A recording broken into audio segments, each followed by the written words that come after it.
Welcome back to True Echo, where we bring you real stories that cut deep, shake assumptions, and inspire justice. Today's story isn't just about money, power, or prejudice, it's about what happens when quiet strength meets outrageous discrimination. When a black woman walks into a bank just to withdraw her own money, and gets treated like a criminal, the entire room thinks she's just another nobody. But within minutes, they learn the truth. Because she's not just a customer, she's the CEO. Get ready for one of the most satisfying reversals of power you'll ever hear. Let's dive in. The rain had just stopped in downtown Atlanta, but the tension inside Liberty Financial's flagship branch was only beginning to build. The glass doors hissed open, and in stepped Alicia Carter, petite, black, dressed in a navy t-shirt, worn jeans, and sneakers that had seen better days. A faded canvas tote hung from her shoulder. Her hair was pulled into a neat braided bun beneath a simple baseball cap. To everyone in the lobby, she looked like just another face in the crowd. But Alicia wasn't here to be seen. She was here to watch. She slid into the seat at the farthest end of the waiting area, a place where glances didn't linger and greetings rarely reached. On the surface, she looked absorbed in her phone. But underneath, Alicia's sharp eyes catalogued every detail, the way the receptionist beamed at a sharply dressed white man who waltzed in without a ticket, the subtle shift in tone when an elderly Asian couple tried to ask for help and got none. She didn't just see injustice, she felt its rhythm. This wasn't just a casual visit. Alicia Carter had recently been appointed CEO of Liberty Financial, a move celebrated by headlines and industry insiders. But no one here seemed to recognize her. And that's exactly what she wanted. Because this wasn't a PR stunt, it was a test. Complaints had been quietly piling up. Racism. Classism. Favoritism. Alicia wasn't going to rely on filtered reports. She was going to see it for herself. She watched how VIPs like Sophie Parker were greeted with warm smiles and waved past lines, while those who spoke English with an accent or wore work boots were treated like intrusions. No accusations were made. No policy broken outright. But the bias was bone deep. And Alicia knew firsthand how discrimination often wore a silk glove, soft, cold, and ruthless. When her turn finally came, over 40 minutes later, Alicia approached window 4 with quiet dignity. The teller, Amy Sanders, barely looked at her. "What do you need?" she asked in a voice stripped of warmth. Alicia didn't flinch. She placed her ID, bank card, and withdrawal slip on the counter. "I'd like to withdraw $75,000 from my personal account." Amy blinked. Her eyes darted to the name on the ID, Alicia Carter. Then back to the woman in front of her. There was a flicker of uncertainty, then suspicion. 75,000. Amy hesitated, then subtly signaled Greg Harris, the head teller. Greg, a man whose demeanor could frost over a room, approached. "Is there a problem?" he asked loud enough for nearby customers to hear. "No problem," Alicia replied calmly. "Just making a withdrawal." But Greg wasn't looking for clarity. He was looking for an excuse. "That's quite a large amount," he said pointedly. "Has the account had any unusual activity? Do we need management approval?" Amy grew flustered, now visibly nervous. She began typing Alicia's information into the system, but she was dragging her feet. Verifying every detail 3 times. Holding her ID up to the light. Her posture screamed one thing: this woman doesn't belong. Customers nearby began to notice. They watched, whispered. Alicia felt the familiar chill, the burden of being too black, too plain, too female to be seen as powerful. But she didn't back down. Jason Baker, another teller, leaned in behind Greg and smirked. "She doesn't look like someone with that kind of account," he muttered, not bothering to lower his voice. His words slithered through the air, sharp and deliberate. Alicia's jaw tightened. But she stayed still. This wasn't new to her. This was exactly what she had come to expose. Greg crossed his arms. "Ma'am, what do you do for a living?" "I'm a long-time customer," Alicia answered. "You can check my transaction history." Amy cleared her throat. "We still need to know what the funds are for." The irony was laughable. Minutes ago, she watched a white customer withdraw a similar amount with a quick joke and a signature. No questions asked. But Alicia? She was being grilled like a suspect. Then came Sandra Wilson. The branch manager arrived with the click of heels and the scent of expensive perfume. Tall, sharp, and icy, she skimmed Alicia's documents and gave her one cold look. "This is far too much money for someone like you," Sandra said flatly. "We don't hand over cash to fraudsters or people who don't belong to our client segment." The air snapped like a brittle thread. Whispers turned into stares. A hush fell over the lobby. Alicia looked her in the eye. "I'm here to withdraw my money. That's all." But Sandra stepped forward, her voice rising. "Security. Escort this woman out immediately." 2 guards approached. One reached for Alicia's arm. And that's when Alicia Carter reached into her tote. She pulled out an old cell phone. Dialed a number. Put it on speaker. A calm male voice answered. "Michael Reynolds." "Hi Michael," Alicia said clearly. "This is Alicia Carter.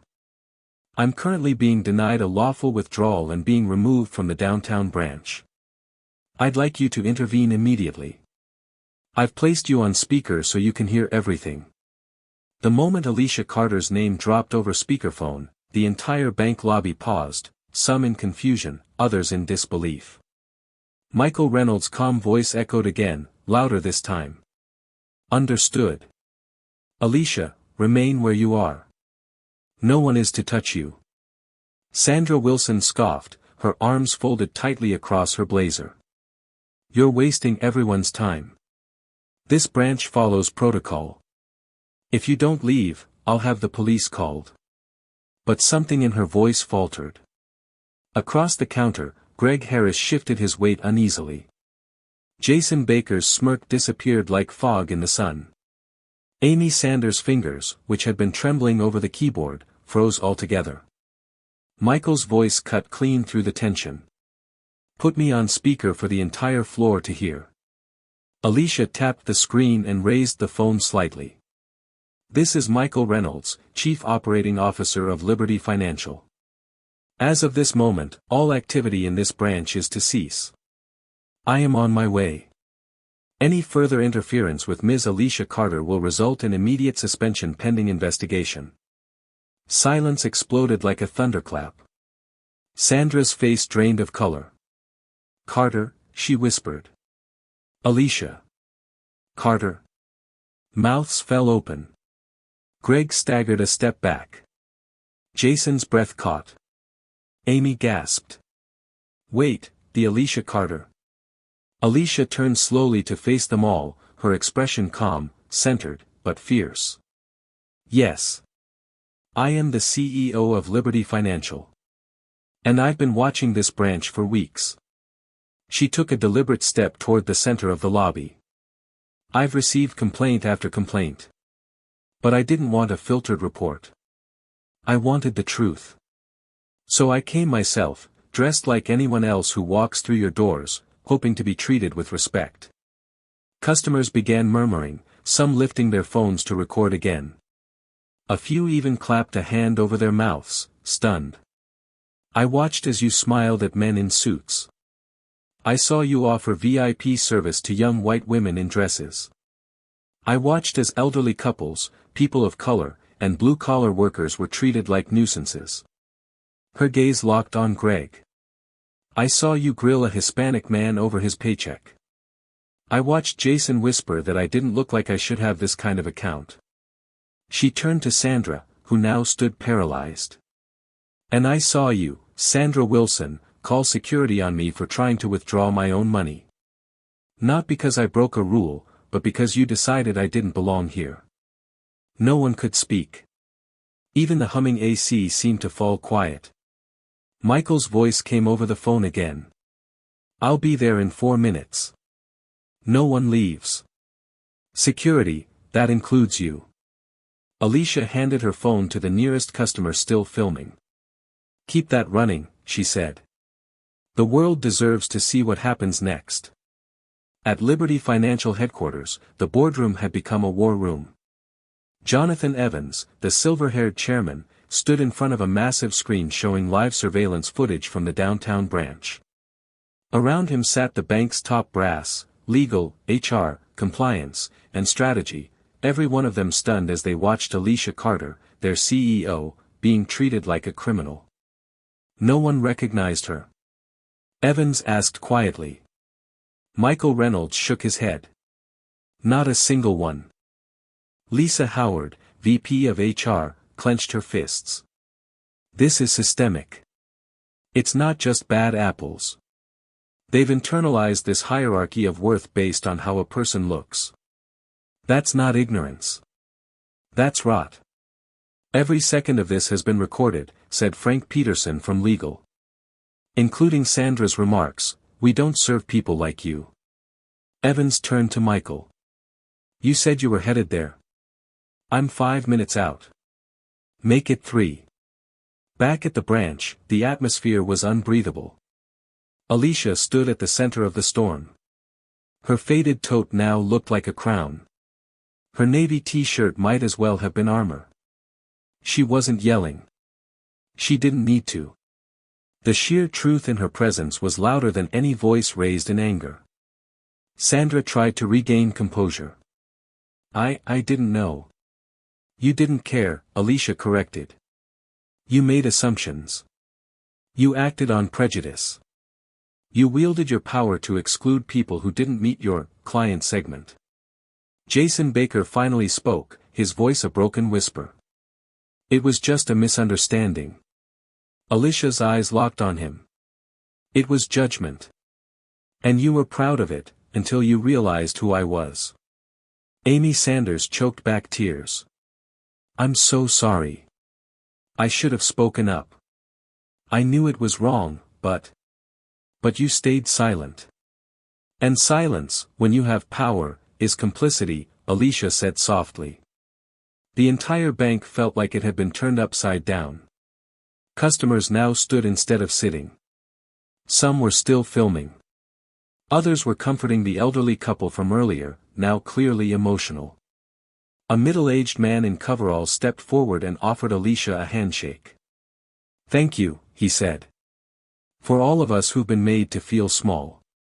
Alicia nodded, gripping his hand firmly. That ends today. When the glass doors opened again, the crowd parted like water.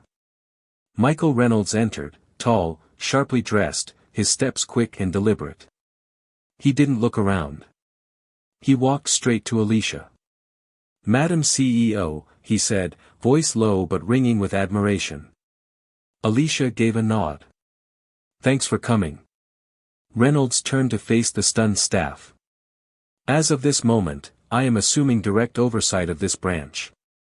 He looked at Sandra, Greg, and Jason. You 3, your employment is terminated effective immediately. Gasps rippled through the lobby. Sandra looked as if she might collapse.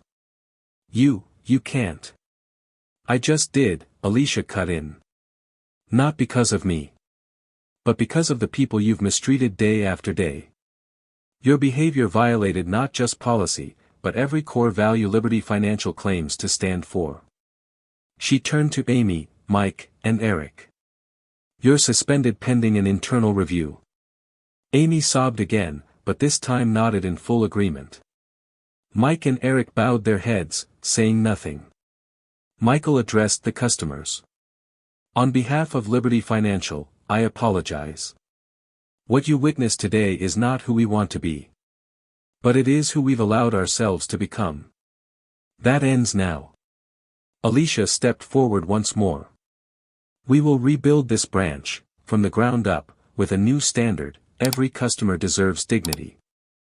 Whether they wear a Rolex or steel-toe boots. Applause broke out. Long, thundering, cathartic applause. Alicia didn't smile. She looked tired. But beneath that exhaustion was a fire, the kind that doesn't flicker. It spreads. The energy in the lobby had shifted. What began as a quiet humiliation had turned into a public reckoning. Where once whispers of judgment had crept along the edges of the room, now voices rose in support, celebration, and relief. Alicia Carter stood like an anchor in the middle of it all, not gloating, not angry, but resolute. Her every word, every move, was measured with purpose. She wasn't here for applause. She was here for change. Michael Reynolds raised a hand to calm the noise. "We appreciate your support. But for everyone's safety and order, I ask all customers to return to the waiting area while we debrief the team and resolve all pending transactions today." It was the kind of instruction that would normally be met with reluctance. But not now. Customers obeyed without resistance, not out of fear, but respect. As everyone settled, Alicia turned her attention to a different corner of the bank, the security footage terminal behind the counter. "Michael," she said, "let's pull up the last 90 minutes of lobby footage." Greg Harris's face paled as the screens lit up. Jason Baker groaned and buried his head in his hands. Sandra stood still, as though motionless denial might save her from consequences. It wouldn't. On screen, the footage replayed silently, snapshots of discomfort, clear examples of differential treatment, every moment of favor and every dismissal laid bare under the cold eye of the camera. Linda's interactions with Sophie Parker. The rejection of the elderly Asian couple. Jason whispering behind Alicia. Greg questioning the Hispanic customer's paycheck like he was laundering money. The lobby remained quiet, all eyes flicking between the screens and Alicia's expression. Alicia finally spoke again. "Every Liberty branch will undergo retraining. Every employee will face a new standard of performance, not based on how well they meet quotas, but how well they treat every human being who walks through those doors." Her voice did not rise, but it didn't need to. It held a command weightier than volume could provide. Amy Sanders stepped forward timidly, voice shaking. I know I failed. I didn't mean to, but I did. I judged you by your clothes, not your credentials. I thought you were just another angry customer. But you were right. I stayed quiet. And I'm sorry." Alicia nodded slowly. "Amy, I respect the apology. But it's not for me to forgive. It's for the next elderly couple who comes in with questions. It's for the single mother trying to open her first savings account. The man in a hard hat cashing his paycheck. That's who you need to show up for."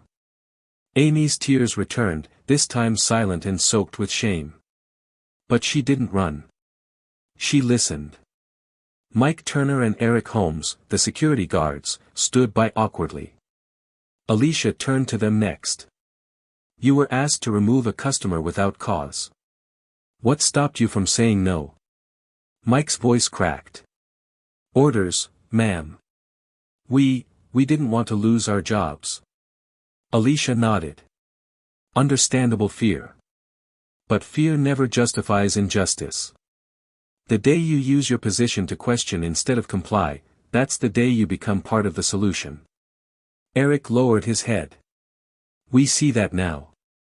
We'll cooperate with the investigation fully." Alicia looked at Michael. "Make sure HR follows through on full branch audits. I want anonymous employee feedback from every floor of this building. If there's even a trace of what happened today elsewhere, I want it rooted out." "Yes, ma'am," Michael replied. "We'll start by restructuring how every complaint is handled. No more PR filters." Alicia exhaled deeply. The adrenaline of confrontation had faded, leaving a heavy emotional exhaustion. But she knew this was the cost of leadership. Not the speeches. Not the headlines. The confrontation of wrought with dignity. The cleanup of something buried deep and toxic. And she would see it through. Word of what happened at Liberty Financial spread faster than wildfire. By nightfall, the footage, first leaked from the customer phones, then officially released by the company, had gone viral. News outlets ran headlines like, "Bank CEO denied her own money, then fired the staff who disrespected her." "Disguised CEO exposes systemic racism at her own bank." "Powerful, poised, and unshakable, Alicia Carter's stand for justice." Clips flooded social media platforms. Influencers, civil rights leaders, financial experts, all weighed in. But the loudest voices came from ordinary people. "I've been treated like this for years. I just didn't have the power to fight back. This woman is a hero. She didn't yell. She didn't threaten. She just exposed the truth. This is how change really starts." Within 48 hours, Alicia Carter's name was trending worldwide. But she refused interviews. Refused praise. She sent out only one official statement. The issue was never about money. It was about respect. No one should have to wear a suit or speak a certain way to be treated like a human being. "We're rebuilding Liberty Financial to serve with fairness, not filters. This is not the end, it's the beginning." Internally, the bank launched sweeping reforms.